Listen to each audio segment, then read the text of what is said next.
অধিকাংশ মানুষ আপনারা জেনারেল লাইনে পড়ুয়া, স্কুল কলেজ ইউনিভার্সিটিতে কোরআনের সিলেবাস নাই। এখানে যারা উপস্থিত আছেন কিছু মনে করেন না, আপনাদের কাউকে খাটো করার জন্য নয়, আপনাদের মধ্যে কোরআনের প্রেম প্রীতি ভালোবাসা আছে।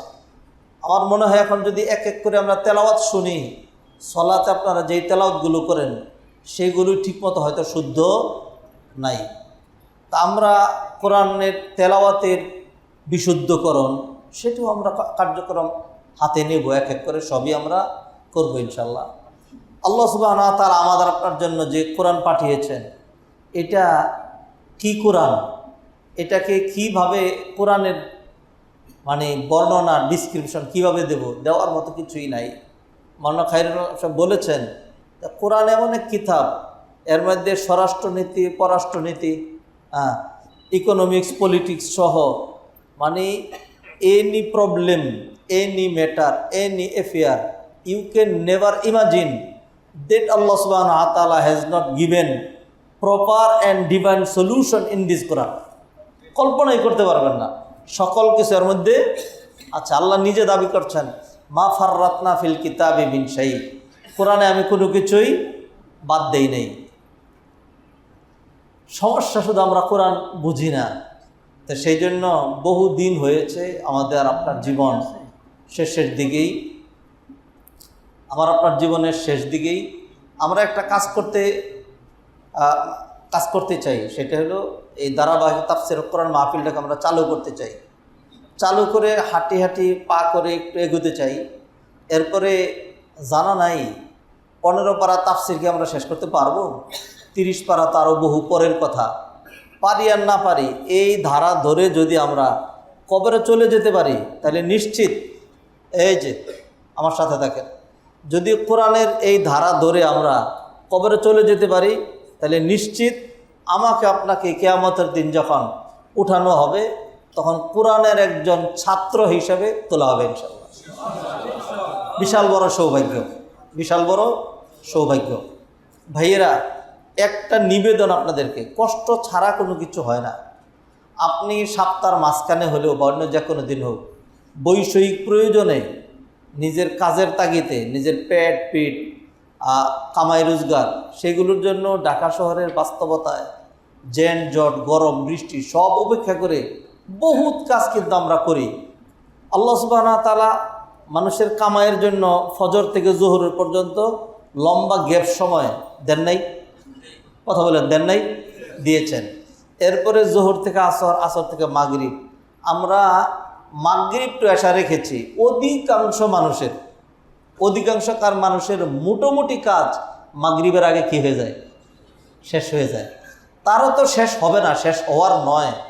যতদিন পর্যন্ত এক ঠ্যাং না, 2 ঠ্যাং, হোল বডি যতদিন কবরে না যাচ্ছে ততদিন পর্যন্ত আমার আপনার বিজনেস, ব্যস্ততা, কর্মতৎপরতা বন্ধ হওয়ার নয়। তা সেই জন্য আপনাদেরকে রিকোয়েস্ট করব, আপনারা এই তাফসীর মাহফিলটাকে গুরুত্ব দিবেন, প্রতিটা মানুষ টার্গেট নেবেন। এই উসিলায় শুরু থেকে আমরা নিয়ত করেছি তাফসীর যেটা করব সেটা হলো, আমি নিজে তো এই যে ধরেন কামিল মাদ্রাসায় আজকেও তাফসীর পড়াইছি, তাফসীরে কাশফ থেকে পড়াচ্ছিলাম বিসমিল্লাহির রহমানির রহিম আলহামদুলিল্লাহি রাব্বিল আলামিন আর রহমানির রহিম। তো এই পর্যন্ত কয়েক মাস লাগাইয়া, খুব সংক্ষিপ্ত করে, বেশি লম্বা করি না কারণ সিলেবাস শেষ করা লাগবে, কয়েক মাস লাগাইয়া এই যে ক্লাস নিয়ে বিসমিল্লাহ, আলহামদুলিল্লাহ আর আর রহমানির রহিম, এই 3টা আয়াত, 3টা না 2টা আয়াত, বিসমিল্লাহির রহমানির রহিমের মধ্যে আর রহমানির রহিম চলে গেছে, তারপর আলহামদুলিল্লাহি রাব্বিল আলামিন শেষ করেছি। এরপরে আগামী ক্লাস থেকে মালিক ইয়াউমিদ্দিন পড়াবো। এই মালিক ইয়াউমিদ্দিনের জন্য কয়েকটা ক্লাস লাগবে। আমরা এখানে যে তাফসীর করব, এটা তাফসীর ইবনে কাসিরে যত ধারাবাহিকতায় আছে, তাফসীরে তবারিতে, তাফসীরে কুরতুবিতে, তাফসীরে রুহুল মানিতে, তাফসীরে মারিফুল কোরআনে, তাফসীর ফতুল কাদিরে, তারপরে হলো তাফসীরে বাইদাবি, তাফসীরে কাশফ, তাফসীরে জালালাইন, এরকম শত শত তাফসীর আছে। কোনো তাফসীরের একক ধারা ধরে নয়, অথবা ডিটেলস ওরকম নয় যে বিসমিল্লাহির রহমানির রহিম এইটা যদি আমরা তাফসির করি তাইলে আপনি দেখবেন সত্যি বিসমিল্লাহর তাফসির যদি কামা হকও করি কয়েক মাস লাগবে, ওইভাবে আমরা করব না। আমরা যেটা করব, আগামী সপ্তাহে আমাদের বিসমিল্লাহ থেকে সূরা ফাতিহা পুরাটা তাফসির করব সংক্ষিপ্ত। এরপরে দ্বিতীয় দিন আমার যেটা টার্গেট সেটা হলো আলিফ লাম মিম থেকে শুরু করে 7 আয়াত ওয়ালাহুম আযাবুন আজিম পর্যন্ত একদিনে শেষ। এরপরের দিন ওমিনান নাসি মান ইয়াকুলু আমান্না বিল্লাহ 8 নম্বর আয়াত থেকে শুরু করে ইন্নাল্লাহা আলা কুল্লি শাইইন কাদির পর্যন্ত 13 আয়াত। এইভাবে প্রতিদিন 8, 10 এরকম করে করে যাতে একটা আশা থাকে যে আমরা 3 বছর 4 বছর 5 বছরে আমরা পুরা কোরআনটার তাফসির শেষ করতে চাই। আপনাদের পারবেন না পারবেন, আমিও তো নিয়মিত পারবো না, গ্যাপ তো হবে। তবে হ্যাঁ, যে অনুষ্ঠান আমরা শুরু করেছি এটা চালু থাকবে, ঘোষণা ছাড়াই চালু থাকবে। যেদিন আমি তাফসির করতে পারবো না, কোনো কারণে আমি নাই, দেশের বাহিরে চলে গেছি অথবা অসুস্থ কারণে, সেই দিন অন্য কোনো শায়েখ আসবেন। এই ধারাবাহিক তাফসির না করলেও একটা বিষয় ধরে তিনি আপনাদের এই সময়টাকে আপনাদেরকে দিনই গাইডলাইন দিবেন। এটা চালু থাকবে। আপনাকে চান এটা? আচ্ছা, ধরেন ধারাবাহিক তাফসির বুঝার জন্য, জানার জন্য, পুরোটা কোরআন শিখার জন্য আমি পুরো পারবো না, আপনিও হয়তো মানে গ্যাপ তো হইতেই পারে, কিন্তু আপাতত মনের ভিতরে নিয়ত আছে যে আমি কোরআনটা শিখতে চাই, জানতে চাই, এরকম মানসিকতা আপনাদের আছে? ইনশাল্লাহ আছে। আপনি শুধু মানসিকতা পোষণ করেন, আল্লাহর কাছে দোয়া করেন, আল্লাহ সুযোগ করে দিবেন ইনশাল্লাহ। হ্যাঁ, আমি কিছু মানে এইখানে আসলে কি লাভ, কেন আসবেন, এরকম 2-1টা কথা বলি। 1 নম্বর কথা হলো আল্লাহ সুবহানাহু ওয়া তাআলা কোরআন এই জন্য নাজিল করেন নাই যে আপনি ওইখানে রেখে দিবেন অথবা রমাদান আসলে খালি কোরআন পড়বেন। কোরআন শুধু পড়ার জন্য না, কোরআন আল্লাহ সুবহানাহু ওয়া তাআলা দিয়েছেন, এর ভিতরে যাবতীয় বিধি বিধান সহ সব আছে, সেটা বুঝার জন্য, বুঝে আমল করার জন্য, নিজের ব্যক্তি জীবন থেকে শুরু করে রাষ্ট্রের একেবারে টপ লেভেল পর্যন্ত, টপ টু বটম সমস্ত জায়গায় কোরআন চালু করার জন্য আল্লাহ সুবহানাহু ওয়া তাআলা আমাদেরকে কোরআন দিয়েছেন। ঠিক না বেঠিক? কোরআন না বুঝলে হবে? আল্লাহ কোরআনে বলছেন আফাল্লা ইয়াতাদাব্বারুনাল কোরআন, তারা কি একটু কোরআন বুঝার চেষ্টা করবে না? আম আলা কুলুবিন আকফালুহা, নাকি তাদের কলবের মধ্যে তালা লাগিয়ে দেওয়া হয়েছে? তালা কি দেওয়া হয়? কলবের ভিতরে তালা হয় ডলার দিয়া, দিনার দিয়া, দুনিয়া দিয়া, টাকা দিয়া, নারী দিয়া, সম্পদ দিয়া। যুয়্যিনা লিন্নাসি হুব্বুশ শাহওয়াতি মিনান নিসাই ওয়াল বানিনা ওয়াল কানাতিরিল মুকান্তরাতি মিনাজ যাহাব, সব দিকে সবই করার সুযোগ আছে। নেতৃত্ব, কর্তৃত্ব, সামাজিক কর্মকাণ্ড, রাষ্ট্রীয় কর্মকাণ্ড সব করার সুযোগ আছে। শুধু কোরআনের দিকে আসার, কোরআন শিকার, কোরআন পড়ার সুযোগ নাই। কিসের জন্য নাই? কারণ হলো কলবের মধ্যে তালা দেওয়া। আমাদের কলবে কি তালা দেওয়া? নবীজি সাল্লাল্লাহু আলাইহি সাল্লাম যখন কোরআন শুনাইতেন, তখন কাফেররা বলতো যে অকালু কুলুবুনা গুলফ, যে আমাদের কলব বন্ধ করে রাখছে, তোমার এগুলি ডুববে না। আল্লাহ বলছেন আরে বন্ধ করো নাই, বা লাআনাহুমুল্লাহু বিকুফরিহিম, আল্লাহ তোমাদের কলবের উপরে লানতের ছিল লাগিয়ে দিয়েছেন। ভাইয়েরা, অতএব কোরআন বুঝার জন্য আপনার কলবটা আপনাকেই খুলে দিতে হবে। আপনার কলবের ভিতরে যদি কোরআন ঢুকে যায়, কলবের যদি ইসলাহ হয়ে যায়, তা নূরুন আলা নূর। আর যদি এটা বন্ধ থাকে, এর ভিতরে যদি কোরআন না ঢুকে, তাহলে তো ওই যে ইন্নাল্লাযী লাইসা ফি জাওফি শাইউম মিনাল কোরআন কাল বাইতিল খারিব, পরিত্যক্ত বিরান বাড়ির মতো হবে, যেই বিরান বাড়িতে সাপ, বিচ্ছু, ভূত, পেতনি এগুলি থেকে ওইখানে আড্ডা দেয়। আর আপনার ঘরের ভিতরে, আপনার কলবের ভিতরে আড্ডা দিবে কি? ইবলিস, শয়তান, তারপরে দুনিয়ার লোভ লালসা, জিনা, ব্যভিচার, অপকর্মের কামনা, বাসনা, স্পৃহা, এইগুলি আপনার ভিতরে আপনার মনটাকে নষ্ট করে দিবে, আর সব কিছুই নষ্ট হবে। যাই হোক, অনেকগুলো পয়েন্ট নোট করেছিলাম আমি কথাগুলো বলার জন্য, বলা হবে না আজকে, বলা হবে না, অল্প 2-1টা পয়েন্ট বলে। 1 নাম্বার, আসলে যেই লাভটা, আপনি এখানে আসলে যেই লাভ শুনেন, সরাসরি এই কোরআন রিলেটেড যেই লাভটা, এমন লাভ যেটা দুনিয়ার কোথাও পাবেন না। নবীজি সাল্লাল্লাহু আলাইহি ওয়াসাল্লাম হাদিসের মধ্যে বলছেন মাজতামা কওমুন ফি বাইতিম মিন বুয়ুতিল্লাহ ইয়াতলুনা কিতাবাল্লাহ ওয়া ইয়াতাদারাসুনাহু, যখন কিছু মানুষ আল্লাহর কোনো একটা গৃহে সমবেত হয় কোরআন স্টাডি করার জন্য, কোরআনের আলোচনা করার জন্য, তখন তাদেরকে আল্লাহর পক্ষ থেকে 4টা পুরস্কার দেওয়া হয়। কয়টা? How many? 4 ইম্পর্টেন্ট। 4 ইম্পর্টেন্ট, সাংঘাতিক গুরুত্বপূর্ণ 4টা ইম্পর্টেন্ট কি রিওয়ার্ড, পুরস্কার দেওয়া হয়। 1 নাম্বার, নাজালাত আলাইহিমুস সাকিনা, আল্লাহ তাদের মনের অশান্তি দূর করে মনের ভিতরে শান্তির বাগান লাগাই দেন। সুবহানাল্লাহ।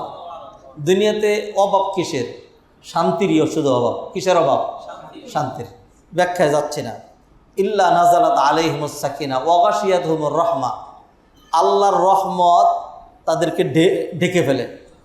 গাশিয়াতহুমুর রাহমা, আল্লাহর রহমত তাদেরকে ঢেকে ফেলে। 2টা। 3 নাম্বার, ওয়া হাফাতহুমুল মালাইকা, আর ফেরেশতারা তাদেরকে বেষ্টনী দিয়ে ফেলে। সুবহানাল্লাহ।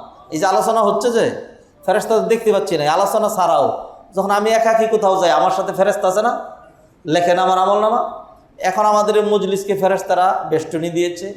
এই বেষ্টনী দেখে আরও একদল ফেরেশতা আসবে, আরও একদল ফেরেশতা আসবে, আরশ পর্যন্ত এইটাকে ট্যাক লেগে যাবে। আল্লাহ তো সবই জানেন। তারপর আল্লাহ জিজ্ঞাসা করবেন, এই উত্তরা কেন্দ্রীয় মসজিদের এখানে তোমরা এত লক্ষ কোটি কোটি ফেরেশতা সমবেত হওয়ার কারণটা কি?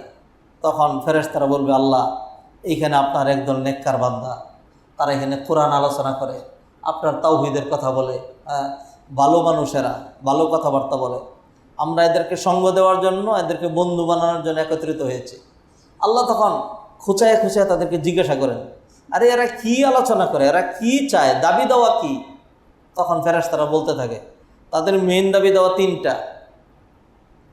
তাদের মেন দাবি দেওয়া একটা হলো আপনার মাহাত্ম্য বড়ত্ব তাওহীদের ঘোষণা দেওয়া, আর একটা হলো জান্নাত চাই, জাহান্নাম থেকে ক্ষমা চাই। জান্নাত চাই, জাহান্নামকে ভয় পায়, আর আপনার মাহাত্ম্য। তা আল্লাহ সুবহানাহু ওয়া তাআলা এক এক করে জিজ্ঞাসা করেন, তারা কি জান্নাত দেখছে, জাহান্নাম দেখছে, আমি আল্লাহকে দেখছে? ফেরেশতারা বলে যে না, কিছুই দেখেনি। তখন আল্লাহ বলেন, যদি দেখতো তাহলে কি অবস্থা হতো? তখন ফেরেশতারা বলে যে আল্লাহ, না দেখেই তাদের এই অবস্থা, এত কষ্ট করে এটার জন্য। যদি দেখতো তাহলে এই কাজের পিছনে যদি আরও শত শত হাজার হাজার ঘন্টা সময় দেওয়া দরকার হইতো, আরও কষ্ট করা দরকার হইতো, তাইলে তারা করতো। তখন আল্লাহ বলেন, ও ফেরেশতারা, তাইলে তোমরাই সাক্ষী থাকো, তোমাদেরকে সাক্ষী রেখে আমি আল্লাহ এই মুহূর্তে ঘোষণা করলাম, এই ধরনের মজলিসে যারা উপস্থিত, আমি আল্লাহ তাদেরকে ঢালাওভাবে ক্ষমা করে দিচ্ছি। তাহলে এইখানে যে আসবেন, ক্ষমা নেওয়ার জন্য আসবেন। কি নেওয়ার জন্য? ক্ষমা নেওয়ার জন্য আসবেন। যেটা বললাম সহিহ হাদিস, বুখারী মুসলিমের হাদিস। একেবারে কোনো রকম সুরেলা কথা না, কোনো রকম জমকালো কথা না, সাদা মাঠা এমনি কিছু আলোচনা করতেছি, কথা বলতেছি আপনাদের সাথে। আচ্ছা, আরেকটা পুরস্কার হলো ওয়াযাকারাহুমুল্লাহু ফীমান ইনদা। ঠিক এরকম আল্লাহ আরশে আরেকটা মজমা বসাবেন। ওইখানে আরশে যে মিটিং বসবে, এটা কাদেরকে নিয়ে? ইউরোপিয়ান লোকজন, ফেরেশতাদেরকে নিয়ে মজমা বসায় আল্লাহ বলবেন, এই দেখো অমুকের ছেলে অমুক 6 নম্বর সেক্টরের, 7 নম্বর সেক্টরের, 14 নম্বর সেক্টর, 5 নম্বর সেক্টর। আমি এখানে দেখতে পাচ্ছি অনেক ভাই আছেন যারা এই ধারে কাছেন না, 14 সেক্টর থেকে, 5 নম্বর সেক্টর থেকে, আর অন্যান্য জায়গা থেকে যারা আসছে। তো আসা, বিশেষ করে আজকে বিকালবেলা হাইরে জেম কাকে বলে, এই যে কষ্ট করে আসছে, আল্লাহ বলবেন ঠিক আছে, একার নাম ধরে ধরে বলবে যে অমুক সেক্টরের অমুক বাসিন্দা, অমুকের ছেলে অমুক, ও ফেরেশতারা সাক্ষী থাকো, সে যেরকম আমার আলোচনা করে, সে যেরকম আমি আল্লাহকে ভালোবাসে, আমি আল্লাহ তার আলোচনা করি, আমি আল্লাহ তাকে এর চাইতে আরও অনেক বেশি ভালোবাসি। 4টা পুরস্কার। কয়টা? 4টা পুরস্কার পাইলেন শুধুমাত্র এখানে আসার কারণে। আরেকটা হাদিস, এটা কিছুদিন আগে জুমায় আলোচনা করেছিলাম আপনাদেরকে। কিছু আমলের কথা আপনাদের মনে থাকার কথা, সাদা মাঠা 10টা আমল করলে হজের সব পাওয়া যায়। মনে আছে কি? তার মধ্যে একটা আমল, এটা আবু উমামা বাহিলি তিনি বর্ণনা করেছেন, হাদিস সহি। এই যুগের কট্টর মুহাদ্দিস আলবানী হাদিসটাকে সহি বলেছেন। তাবরানির 7346 নম্বর হাদিস। নবীজি বললেন, মান গাদা, খেয়াল করেন, মান গাদা ইলাল মসজিদ, যে ব্যক্তি, মান গাদা ইলাল মসজিদ, যে ব্যক্তি সকালবেলা বাজারে যাবে। মসজিদ মানে হলো বাজার। মসজিদ মানে কি? আপনার কি আমার সাথে আছেন? মান গাদা ইলাল মসজিদ, মসজিদ মানে কি? বাজার, মার্কেট। হ্যাঁ, যে ব্যক্তি মসজিদে যাবে, লা ইউরিদু ইল্লা আইয়াতা আল্লামা খাইরান, মসজিদে যাচ্ছে আইয়াতা আল্লামা, তা আল্লামা আয়াতা আল্লাম, শিখার জন্য কল্যাণকর কিছু মাসাইল, এটা কল্যাণ শিখতে যাচ্ছে, কল্যাণ শিখতে যাচ্ছে। সবচেয়ে কল্যাণ কি বলেন দেখি? কোরআনের উপরে আর কোনো কল্যাণ নাই। এই জন্য নবীজি হাদিসে বলছেন খাইরুকুম মান তাআল্লামাল কোরআনা ও আল্লামা। আরেক হাদিসে নবীজি বলছেন খাইরুল কালামি কালামুল্লাহ, সবচেয়ে উত্তম বাণী হইল আল্লাহর বাণী। আল্লাহর কোরআন শিখার চেয়ে উত্তম আর কোনো কিছু শিখা, মানুষ কত কিছু শিখে। যারা চুরি করে এরা চুরিও ট্রেনিং দেয়। হ্যাঁ, এরপর যে এমনভাবে কাটতে হবে যে প্যান্টটা লুঙ্গিটা পাতলা জামাটা কাটবে কিন্তু শরীরে যেন না লাগে, এর মধ্যে কাম সাইরে ফেলতে হবে। ট্রেনিং দেয় না? আরও কত কিছু ট্রেনিং দেয় মানুষ, কত খারাপ কিছু, কত দিকে মানুষ ডাকে।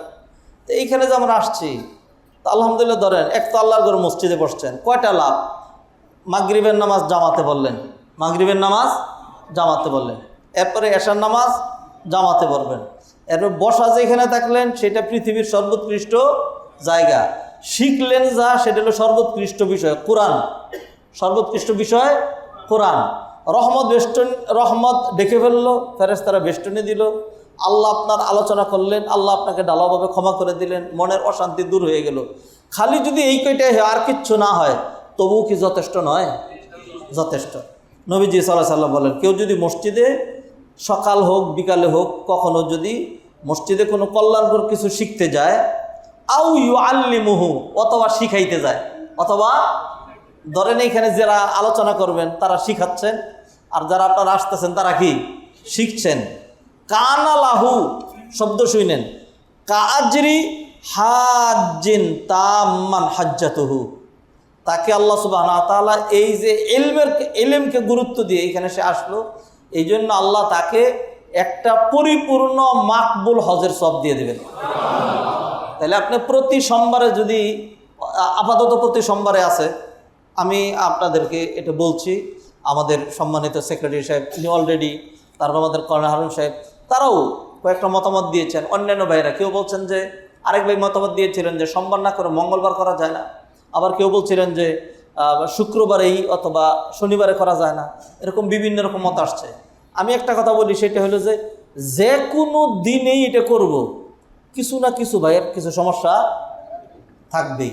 আমার যেটা ব্যক্তিগত টার্গেট ছিল সেটা হলো শুক্রবার দিন তো আমরা একটা জুমার খুতবা শুনি, এটা আমাদের মধ্যে কিছু ফুয়েল, কিছু কথা হয় না এটা, তো মাঝখানে যদি আবার আরেক দিন একটু এটা জ্বালাই করা যায়, তাহলে এটা তো মানুষ যখন মসজিদে আসে দিনে আলোচনা শুনে, তখন তার মনের মধ্যে যৎসামান্য হইলেও পরিবর্তন আসে। একসাথে তো আর সব হয় না। হ্যাঁ, তো সপ্তাহের মাঝখানে যখন একদিন হইলে এইটা একটা দিক, আরেকটা দিক হলো যে শুক্র শনিবার হইলে দেখা যাবে যে অনেক সময় আমরা নিজেরাই পারবো না, এমন অনেক বেশি প্রোগ্রাম থাকে। আরেকটা যাই হোক, তারপরেও আমরা এটা নিয়ে গবেষণা করব, আপনাদের মতামত নেব, মসজিদ কমিটি বসবো। এটা সোমবারেই থাকতে পারে, এটা মঙ্গলবারে যেতে পারে, অথবা এটা শনিবারে চলে আসতে পারে। আমরা একটা দিন নির্ধারণ করব। আল্লাহ যেন আমাদেরকে যেইটা করলে সবার বেশি উপকার হবে সেই সিদ্ধান্তটা যেন নেওয়ার তৌফিক দান করেন। আপনারা আসবেন ইনশাল্লাহ। তাই সেটা যদি শনিবারেই হয়, অথবা সোমবারে হয়, অথবা মঙ্গলবারে হয়, তাহলে আপনি আসলেন, কোরআন শিখলেন, জামাতে সালাত আদায় করার সব পেলেন, মাগরিব এসা পড়ে গেলেন, তার মসজিদে বসা থাকলেন। আর মসজিদে বসা, ধরেন এই মসজিদের ভিতরেও, মসজিদে থাকলে তো এমনি মনের ভিতরে শান্তি লাগে না? শান্তি লাগে। এরপরে যদি একটা মাকবুল হজের সব নিয়ে যান, খারাপ না? ভালো, অনেক ভালো। কত ভালো? অনেক ভালো। আল্লাহ আমাদেরকে তৌফিক এনায়েত করেন। আচ্ছা, কোরআনটা শিখার জন্য, জানার জন্য, বোঝার জন্য আমাকে আপনাকে গুরুত্ব দিতে হবে। আমি কয়েকটা পয়েন্ট খুব তাড়াহুড়া করে বলবো। 1 নাম্বার, কোরআন এমন একটা কিতাব যেটা প্রতি হরফের বিনিময়ে গুনে গুনে সব দেওয়া হয়। সুবহানাল্লাহ। প্রতি হরফের বিনিময়ে কম করে হলো 10 টাকি, কম করে হইলো কয় নাকি? এটা কার জন্য 10 টাকি? যে কিছুই বুঝলো না, যার অজুও নাই। অজু ছাড়া কোরআন পড়া জায়েজ আছে না? আছে। আপনার অজু আছে, আপনি মসজিদে আসলেন, মসজিদে বসে শুনলেন, তারপরে আর কি, আর হলো ওই ওই হরফগুলোর, ওই আয়াতগুলোর, ওই শব্দগুলোর তাফসির শিখলেন, তাইলে আপনার ধারণা কি সব 10টাই থাকবে নাকি বাড়বে? অনেক বাড়বে, অনেক বাড়বে। এই জন্য আসতে হবে। 2 নম্বর, বিহি তমানিনাতুল কলবে ও সাকিনাতুহু, এই কোরআন দিয়েই মনের ভিতরে আত্মতৃপ্তি, মনের অশান্তি দূর করার আর মনের ভিতরে শান্তির ফোয়ারা চালু করার একমাত্র ব্যবস্থা হলো কোরআন। আল্লাযীনা আমানু ওয়া তাতমাইন্নু কুলুবুহুম বিযিকরিল্লাহ। 2। 3 নম্বর, কোরআন হলো আহসানুল হাদিস, এর চাইতে উত্তম আর কোনো বাণী বা অন্য কোনো কিছুই নাই। 4 নম্বর, তাকশাইরু মিনহুল জুলুদ, কোরআনের বর্ণনায়, কোরআনের কথায়, কোরআনের আলোচনায়, কোরআনের তেলাওয়াতে আল্লাহ সুবহানাহু ওয়া তাআলা এমন সম্মোহনী শক্তি দিয়েছেন যে মানুষের শরীরের শিহরণ চলে আসে, মানুষের শরীরের শিহরণ চলে আসে। 5 নম্বর, ইয়াজিদু বিহিল ঈমান, কোরআনের মাধ্যমে মানুষের ঈমান বৃদ্ধি পায়। ইন্নামাল মুমিনুন আল্লাযীনা ইযা যুকিরাল্লাহু ওয়াজিলাত কুলুবুহুম ওয়া ইযা তুলিয়াত আলাইহিম আয়াতুহু যাদাতুহুম ঈমানা। সবকটার দলিল আছে, আমি সেই দলিলগুলোর দিকে যেতে চাচ্ছি না যাতে আলোচনা লম্বা না হয়ে যায়। ইয়াতালাজ্জাযু বিহিস সিমা, কোরআন শুনলে মজা লাগে। এই যে বিশেষ করে রমাদানে আপনারা এখানে দীর্ঘ আমরা 20 রাকাত তারাবি পড়ি, অনেক তেলাওয়াত করা হয়, হ্যাঁ, অশান্তি লাগে কি? এর আগে আবার আমরা একটু তাফসীর করি, খারাপ লাগে কি? লাগে না। আচ্ছা, ঠিক ইয়াসিলু বিহিদ দুমু, কোরআনের কারণে চোখ দিয়ে পানি চলে আসে। ইয়াজদাদু বিহি কিমাতু কুল্লি শাই, প্রতিটা জিনিসের মূল্য কোরআনের কারণে বেড়ে যায়। প্রতিটা জিনিসের, কাগজের মূল্য, কত কাগজ মানুষ ঢিল ছুড়ে, কিন্তু কোরআনের কাগজ যেটা, এটাকে চুমা খায়, ঠিক না?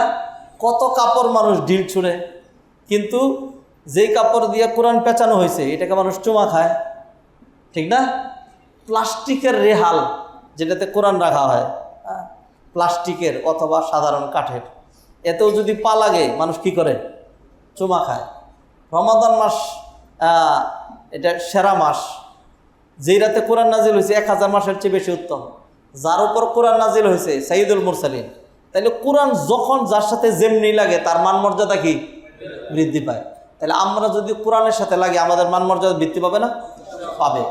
নবীজি হাদিসে বলছেন, আল মাহিরু বিল কোরআন মা সাফারাতিল কিরামিল বারারা, যে কোরআনের পণ্ডিত হবে তার হাসর নবীন, সিদ্দিকিন, শুহাদা, সালেহিনদের সাথে হবে। সুবহানাল্লাহ বলেন।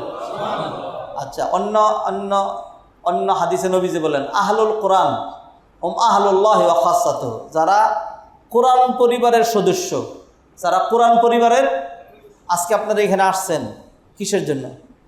কোরআনকে কেন্দ্র করেই তো না? হ্যাঁ, তারা হলো আল্লাহর ভিআইপি ব্যক্তি, তারা আল্লাহর ভিআইপি ব্যক্তি বা আল্লাহর পরিবারের ব্যক্তি। তাহলে নূরুন আলা নূর, সবই তো ভালো, সবই তো কি ভালো। নবীজি সাল্লাল্লাহু আলাইহি সাল্লাম বললেন, তারাকতু ফিকুম আমরাইনি, 2টা জিনিস আমানত দিয়ে যাচ্ছে, এই 2টা যদি ধরে রাখো দুনিয়া তো ভালো হবেই, আখিরাত তো সুন্দর হবে। এই কোরআন ধরেই একেবারে স্ট্রেইট সোজা জান্নাতে চলে যেতে পারবা। সুবহানাল্লাহ। তাহলে কোরআন পথ দেখাচ্ছে কোথায়? জান্নাতের পথ। ইন্না হাযাল কোরআন ইয়াহদি লিল্লাতি হিয়া আকওয়াম। কোরআন যদি কেউ ত্যাগ করে, বিশ্বাস করেন যারা কোরআনের থেকে দূরে, তাদের মনের অশান্তি, তাদের কলবের মধ্যে ছটফট যে অবস্থা, এটা অবর্ণনীয়। এটা আল্লাহ নিজে কোরআনে বলছেন, ওমান আ'রাদা আন যিকরি ফাইন্না লাহু মাঈশাতান দনকা, যে কোরআন থেকে মুখ ঘুরিয়ে নেবে তার জীবন হবে খুব কষ্টের। আর হাসর কীরকম হবে? ওয়ানাহশুরুহু ইয়াউমাল কিয়ামাতি আমা, আর কিয়ামতের দিন তাকে উঠানো হবে কি করে? অন্ধ করে। কোরআন যে ধরবে না সে কিয়ামতের দিন আফসুসে সর্বনাশ, করলামটা কি, আহারে আহারে। সে আফসুস করে কি করবে? নিজের হাতগুলো কামড়াইয়া জাজরা করে শোল্ডার পর্যন্ত, ফ্রম ফিঙ্গার টু শোল্ডার, একেবারে পুরোটা হাত খেয়ে ফেলবে। মানুষ এমনি টেনশন করলে আমরা এরকম করি, আহা আমার ক্ষতি হয়ে গেছে, এরকম করে। وَيَوْمَ يَعَضُّ الظَّالِمُ عَلَى يَدَيْهِ يَقُولُ يَا لَيْتَنِي اتَّخَذْتُ مَعَ الرَّسُولِ سَبِيلًا يَا وَيْلَتَى لَيْتَنِي لَمْ أَتَّخِذْ فُلَانًا خَلِيلًا লাকাদ আদাল্লানি আনিয যিকরি বাদা ইয জাআনি ওয়া কানা আশ-শাইতানু লিল ইনসানি খাযুলা। আর এইভাবে শয়তান মানুষকে কোরআন থেকে দূরে রেখে তাকে লাঞ্ছিত করতে চায়। তাইলে কি অবস্থাটা হবে কিয়ামতের দিন যদি কোরআন ছাড়া গিয়ে আফসোস করে দুই হাত চাবায় খেয়ে ফেলতে হয়। আর ঠিক ওই মুহূর্তেই যারা কোরআন বর্জন করেছিল নবীজি তাদের বিরুদ্ধে মামলা দায়ের করে বলবেন ওয়াকালার রাসূল, ওয়া কলার রাসূল মানে কি? রাসূল সাল্লাল্লাহু আলাইহি ওয়াসাল্লাম। আর ওই মুহূর্তেই নবীজি রাসূল সাল্লাল্লাহু আলাইহি ওয়াসাল্লাম মামলা দিয়ে বলবেন ওয়াকালার রাসূল ইয়া রাব্বি ইন্না কওমি ইত্তাখাযু হাযাল কুরআনা মাহজুরা। আমি আমার এই উম্মতের কাছে কোরআন আমানত রেখে এসেছিলাম, কতভাবে তাদেরকে বুঝাইছি, কত ফজিলত বলছি, তারপরেও আমার এই কোরআনকে বর্জন করেছিল। আমি আল্লাহ আমি আজকে তাদের বিরুদ্ধে মামলা দিলাম। ছুটতে পারবেন তো? তাহলে কয়েকটা জিনিস, কতটা পয়েন্ট আপনি কি গুনে রেখেছেন যে কোরআনের আবশ্যকতা, কোরআন শিখার প্রয়োজনীয়তা, আপনার দুনিয়ার লাভ, আপনার মনের লাভ, আপনার শরীরের লাভ, আপনার আখিরাতের লাভ, আপনার শান্তি ইত্যাদি কত রকম। আর এটা বাদ দিলে কি পরিমাণ অশান্তি। আচ্ছা, কোরআন হলো আপনার জন্য শিফা। কোরআন কি আপনার জন্য শিফা? কোরআনের আয়াত করে বিসমিল্লাহ ফু, বিশেষ করে সূরা ফাতিহা ফু দিবেন, আল্লাহ সুবহানাহু ওয়া তাআলা রোগ ব্যাধি ভালো করে দিবেন। এখন যত হসপিটাল, স্পেশালিস্ট ডাক্তার দেখেন, সত্যি করে মুরব্বীরা বলেন তো দেখি, আজকে থেকে 100 বছর আগে এত হসপিটাল, এত ডাক্তার ছিল না। মানুষ চিকিৎসা করতো পানি পড়া দিয়া, মানুষ চিকিৎসা করতো জারফুক দিয়া। হ্যাঁ, সাধারণ মানুষ ফু দিত, এরপর মানুষ এসে বলতো যে ওই দিন যে ফু দিয়ে দিছিলেন, ওই যে আমার পেট ব্যথা ভালো হয়েছে, আজও ভালো হয়েছে, কালও ভালো হয়েছে, আর কোনোদিন এটা হয় নাই, এগুলি ভালো হইতো। এখনও সেই কোরআন আছে, আপনি জাস্ট একটু বিশ্বাস, একটু আমল নিয়ে আসেন, তাহলে দেখবেন এই কোরআনের মধ্যে আপনার কলবের চিকিৎসা, আপনার শরীরের চিকিৎসা সহ সব রয়েছে এটার মধ্যে। আচ্ছা, পয়েন্ট আপনারা গুইনেন, আমি পয়েন্ট গুনতে পারতেছি না। আরেক পয়েন্ট হলো আল্লাহ সুবহানাহু ওয়া তাআলা কোরআনের মাধ্যমে একদলকে উপরে উঠাই দিবেন, আর কোরআনের কারণে একদলকে লাঞ্ছিত করে দিবেন। আমাদের সালফে সালেহ সাহাবায়ে কেরাম তারা যে সারা বিশ্বের নেতৃত্ব দিয়েছিলেন কি দিয়া? কোরআন দিয়া। আর আমরা যে এত লাঞ্ছিত মাইর খাচ্ছি কিসের কারণে? এই কোরআন ছেড়ে দেওয়ার কারণে। কোরআন ছেড়ে দেওয়ার কারণে। যদি নিজেদের গৌরব, নিজেদের ইতিহাস, নিজেদের ঐতিহ্য, নিজেদের মান সম্মান, উত্থান, নেতৃত্ব, কর্তৃত্ব, রাষ্ট্র, এগুলো যদি আমরা আবার ফিরিয়ে আনতে চাই, কোরআনের কোনো বিকল্প নাই। আজকে আলহামদুলিল্লাহ আমাদের দেশে একটা সাউন্ড উঠছে যে we want justice, we want justice. এই জাস্টিসের কথা কে বলে? কোরআন বলে ওয়ালা ইয়াজরিমান্নাকুম শানাআনু কওমিন আলা আল্লাহ তা'দিলু। কেউ তোমার উপর অন্যায় করেছে, এই কারণে তুমি সীমা লঙ্ঘন করো না। ইদিলু, জাস্টিস কায়েম করো। ইদিলু কি করো? জাস্টিস কায়েম করো। তাহলে এই যে জাস্টিস, এটা কোরআনই উপহার দিতে পারে। শান্তি, এটা কোরআনই উপহার দিতে পারে।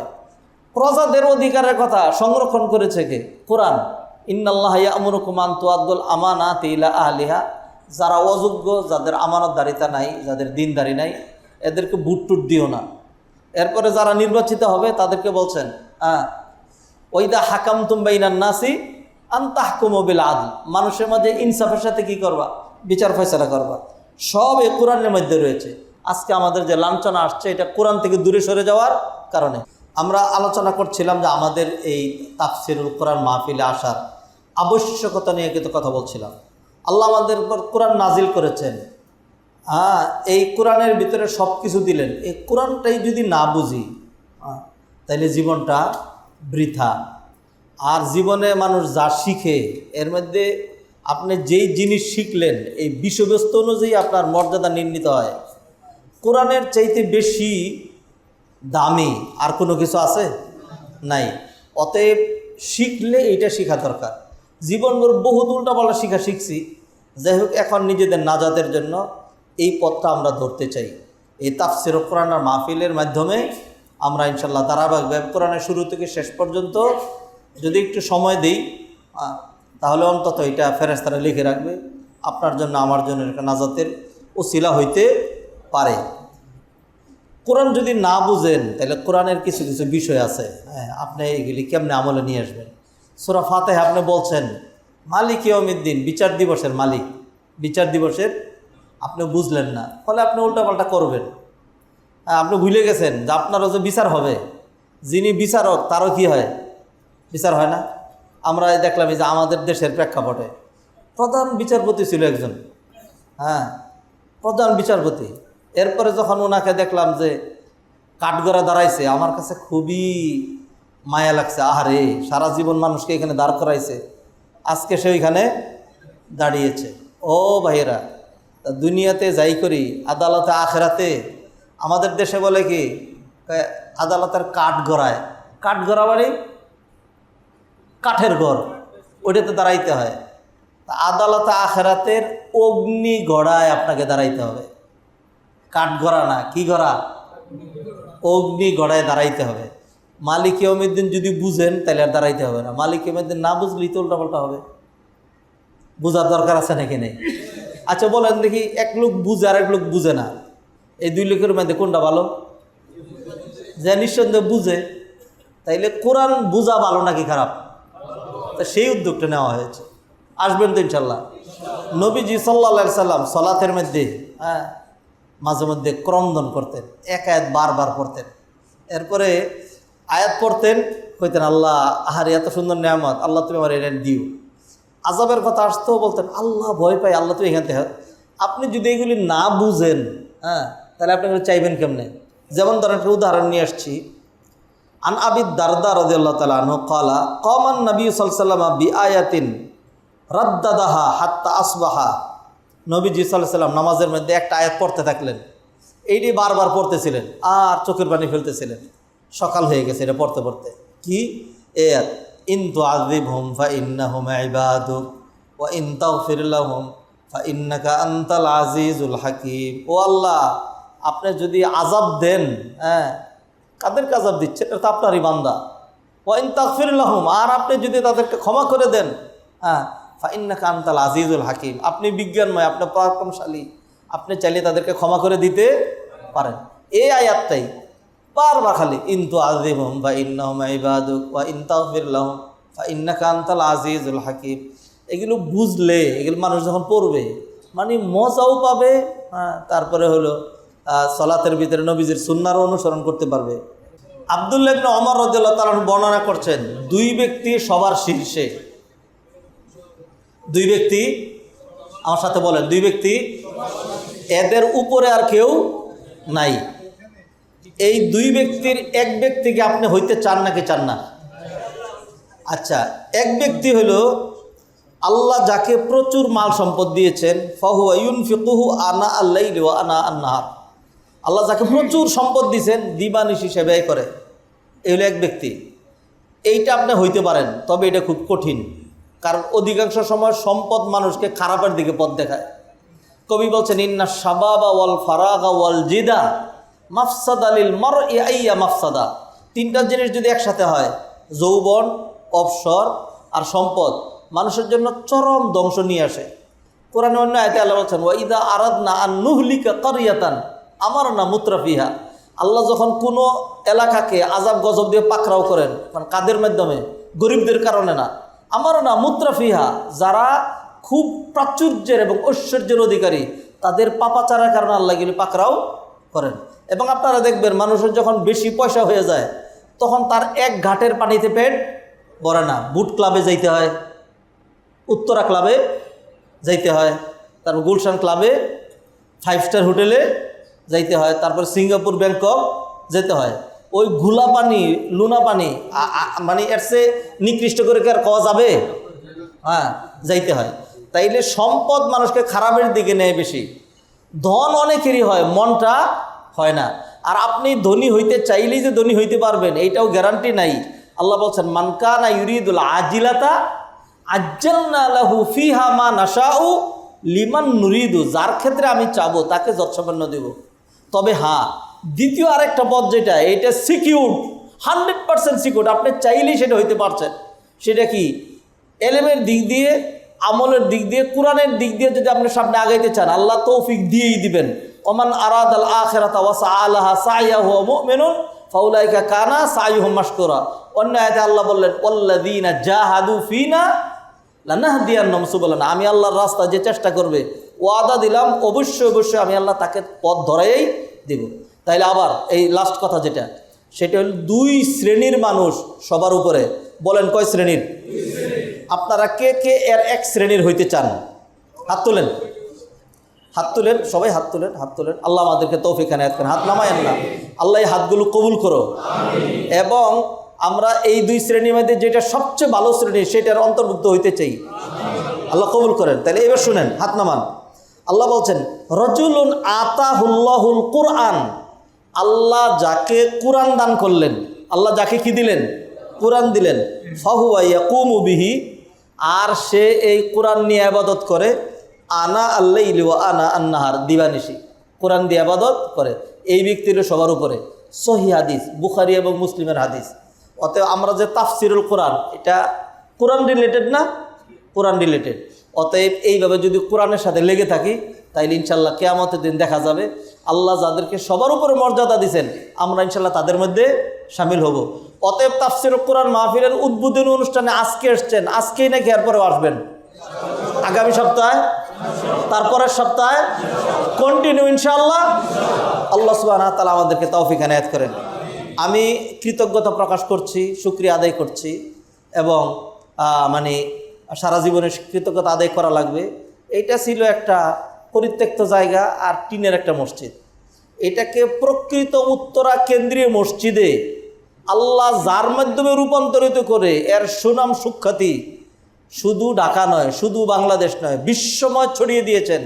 তিনি হলেন আজকের অনুষ্ঠানের মধ্যমণি ফজিলতুল উস্তাদ সৈয়দ কামাল উদ্দিন আবদুল্লাহ আয-যাফারি হাফিজাহুল্লাহ ওয়া রাআহু ওয়া আতালাল্লাহু উমরাহ ওয়া মাত্তাআহুল্লাহু বিসসিহহাতি ওয়াস সালামাতি ওয়াল আফিয়া। বলেন আমিন।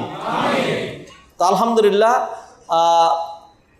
এখন আমি আর সরাসরি ওনার ছাত্র আবার আত্মীয়, তো ওনার কাজগুলো কিছু কিছু আমি করছি, পুরো সব তো তিনি পাবেন ইনশাল্লাহ। অতএব আলহামদুলিল্লাহ ওনার জীবদ্দশায় উনি দেখছেন যে এটা কত বিশাল মসজিদে রূপান্তরিত হচ্ছে এবং একের পর এক অনুষ্ঠান চালু হচ্ছে। আল্লাহ সুবহানাহু ওয়া তাআলা তাকে হায়াত দারাজ করেন, তাকে তৌফিক বাড়াইয়া দেন, তাকে সুস্থতা দান করেন, এবং উত্তরার এই কেন্দ্রীয় মসজিদের মুসল্লিরা ওনার জন্য যেরকম মানে পাগল পাড়া, আল্লাহ সুবহানাহু ওয়া তাআলা যেন ওনার এই ইলমি আলোচনা এবং জ্ঞানগর্ভমূলক দিক নির্দেশনা থেকে আমাদেরকে আরও বহুদিন উপকৃত হওয়ার তৌফিক দান করেন। আমি ওনাকে ফ্লোর দিচ্ছি।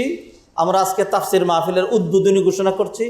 আগামী সপ্তাহ থেকে ইনশাল্লাহ সংক্ষিপ্ত করে একদিন সূরা ফাতিহার তাফসির, আরেক দিন সূরা বাকারার প্রথম 7 আয়াত, তারপরের দিন 13 আয়াত, তারপরের দিন 10 আয়াত, এরকম করে করে সংক্ষিপ্ত করে আমরা যাতে পুরা কোরআনের তাফসির করা যায় সেইভাবে আমরা হাঁটছি ইনশাল্লাহ। আপনি প্রয়োজনীয়তা নিয়ে অথবা আপনি যেরকম মনে করেন 2-4টা কথা যা বলবেন আমরা সেটা শুনতে চাই।